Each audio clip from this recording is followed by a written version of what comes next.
नमस्कार दोस्तों, कल हमने मैथ का पहला टॉपिक स्टार्ट किया था घातांक यानी पावर, जिसमें हमने कल की क्लास के अंदर घातांक के जितने भी फॉर्मूले थे वो किए थे और आज हम घातांक के पर्सन करेंगे। तो चलिए दोस्तों वीडियो को स्टार्ट करते हैं। पहला पर्सन है अपने पास 3 की घात 2 की घात 3, मतलब अपने पास पहले पर्सन के अंदर घात के ऊपर घात दे रखी है। दोस्तों घात के ऊपर घात के दो तरीके के पर्सन बनते हैं।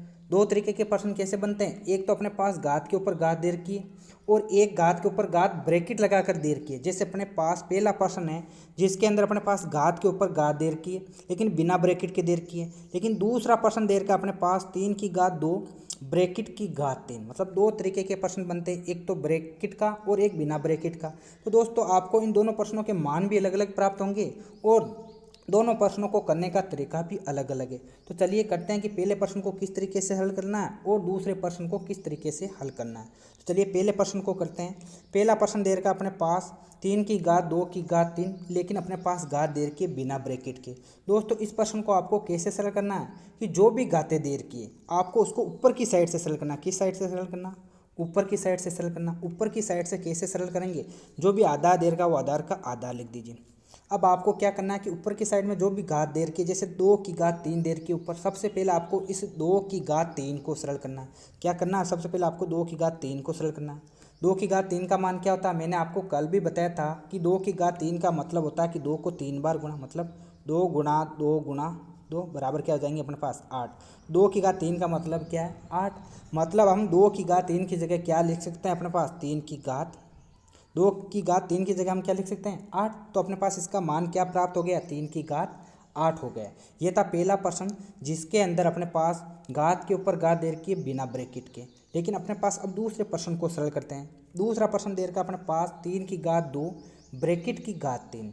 दोस्तों यदि घात के ऊपर घात दे रखी लेकिन ब्रैकेट के अंदर है तो आपको इस प्रश्न को कैसे सरल करना है कि जो भी घातें दे रखी उन सब घातों को गुणा कर दीजिए और वही अपने पास इसकी घात प्राप्त हो जाएगी। तो कीजिए इसको सरल। सरल करेंगे तो क्या हो जाएगा अपने पास? 3 की घात दे रखी है अपने पास 2 ब्रैकेट 3। तो मैंने आपको अभी बताया था कि यदि ब्रैकेट के अंदर घात के ऊपर घात दे रखी है तो आपको क्या करना है कि जो भी घातें दे रखी है उनको गुणा करना है। तो हम किसको गुणा कर देंगे? 2 को और 3 को। तो अपने पास क्या हो जाएगा? 3 की घात 6 इसका मान प्राप्त हो जाएगा।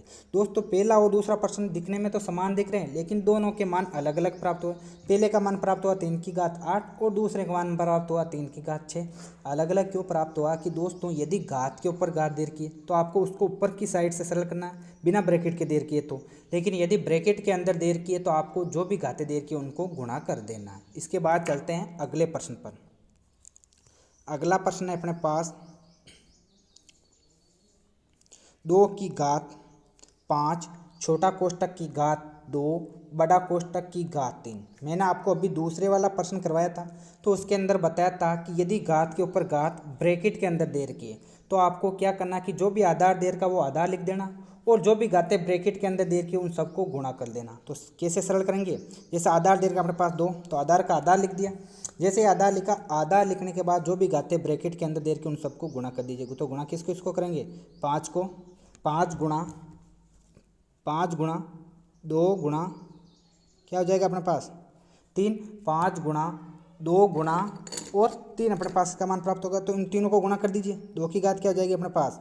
5 गुणा 2 कितना हो जाएंगे? 10। 10 गुणा 3 कितना हो जाएंगे? 30। अपने पास इसका आंसर प्राप्त हो जाएगा। ये था तीसरा प्रश्न जिसके अंदर अपने पास घात के ऊपर घात दे रखी लेकिन ब्रैकेट के अंदर दे रखी। यदि ब्रैकेट के अंदर घात के ऊपर घात हो तो आपको क्या करना है कि जो भी घातें दे रखी उन सबको गुणा कर देना। अब चलते हैं अगले प्रश्न पर। अगला प्रश्न है अपने पास 2 की घात -3 की घात 10। यही अपने पास घात के ऊपर घात दे रखी है लेकिन अपने पास घात के ऊपर घात ब्रैकेट के अंदर दे रखी है। तो मैंने अभी आपको बताया था कि यदि ब्रैकेट के अंदर घात के ऊपर घात हो तो आपको क्या करना है कि जो भी घातें दे रखी उनको गुणा कर देना, वही अपने पास उसका मान प्राप्त हो जाएगा। तो हम करते हैं इसको सरल। 2 की घात क्या दे रखी है अपने पास? -3 ब्रैकेट की घात 10। तो आपको क्या करना है कि जो भी ब्रैकेट के अंदर घातें दे रखी उन सबको गुणा कर देना। तो आधार क्या हो जाएगा? 2 और अपने पास घात क्या हो जाएगी? -3 गुणा 10। -3 गुणा 10 कितना हो जाएंगे? 2। अपने पास माइनस के 30 तो 2 की घात क्या आ जाएगा अपने पास? -30। इसका मान प्राप्त हो जाएगा। इसके बाद चलते हैं अगले प्रश्न पर। अगला प्रश्न है अपने पास 2 की घात 2 की घात 2 की घात 2। दोस्तों अपने पास अब की बार भी घात के ऊपर घात दे रखा है, लेकिन बिना ब्रैकेट के दे रखा है। यदि ब्रैकेट के अंदर होती तो हम क्या करते, जो भी घातें दे रखी उन सबको गुणा कर देते, लेकिन अब की बार बिना ब्रैकेट के दे रखी, तो बिना ब्रैकेट वाले को कैसे सरल करेंगे। मैंने आपको अभी बताया था कि यदि बिना ब्रैकेट के अंदर घात के ऊपर घात हो तो आपको क्या करना है कि उसको ऊपर की साइड से सरल करना। किस साइड से सरल करना, ऊपर की साइड से सरल करना। ऊपर की साइड से कैसे सरल करना कि सबसे पहले ऊपर के अंदर जो भी दो संख्याएं दे रखी जैसे घात के ऊपर घात, उनको सरल कर देना। उसके बाद उसके नीचे वाले दो संख्या को कर देना, इसके बाद उसके नीचे वाले दो संख्याओं को कर देना। तो सबसे पहले हम क्या करेंगे, तो नीचे वाले दो को तो जैसे कि जैसे लिख देना। अब ऊपर अपने पास दे रखी है 2 की घात 2, सबसे पहले इस ऊपर वाले 2 को सरल करेंगे। 2 की घात 2 का मतलब क्या होता है, 2 गुणा 2, 2 गुणा 2 कितना हो जाएगा हमारे पास, 2 की घात 4 हो जाएगा। तो ये सरल हो गया। अब इसको सरल वापस आगे करेंगे। अब वापस आगे कैसे सरल करेंगे, जो ऊपर दो संख्या दे रखी उनको करेंगे ऊपर की साइड से सरल। तो क्या करेंगे, 2 की घात 4 को सरल करेंगे। 2 की घात 4 का मतलब क्या, 2 गुणा 2 गुणा 2 गुणा 2 बराबर कितना हो जाएंगे अपने पास 16। तो इस 2 की घात 4 को हम क्या लिख सकते हैं, 16। तो अपने पास इसका मान क्या प्राप्त हो जाएगा, 2 की घात 16 इसका आंसर प्राप्त हो जाएगा। मतलब यदि अपने पास घात के ऊपर घात बिना ब्रैकेट के दे रखी है तो आपको किस तरीके से सरल करना, ऊपर की तरफ से सरल करते हुए चलना। ऊपर की सबसे पहले क्या करना कि जो ऊपर के अंदर दो संख्याएं दे रखी है जैसे घात के ऊपर घात, सबसे पहले उसको सरल करना। जैसे ऊपर ऊपर अपने पास 2 की घात 2 दे रखा है, तो 2 की घात 2 को सरल किया, अपने पास आ गया 4 प्राप्त हो गया। अब 2 की घात 4 प्राप्त हो गया अपने पास। अब क्या करना है कि वापस ऊपर की 2 को सरल करना। ऊपर की 2 मतलब जैसे 2 की घात 4 को सरल करना, 2 की घात 4 को सरल किया, क्या प्राप्त हो गया अपने पास 16। तो अपने पास इसका मान क्या प्राप्त हो, आधार 2 है और उसकी घात क्या प्राप्त हो गई अपने पास 16 प्राप्त हो गई। इसके बाद चलते हैं अगले प्रश्न पर।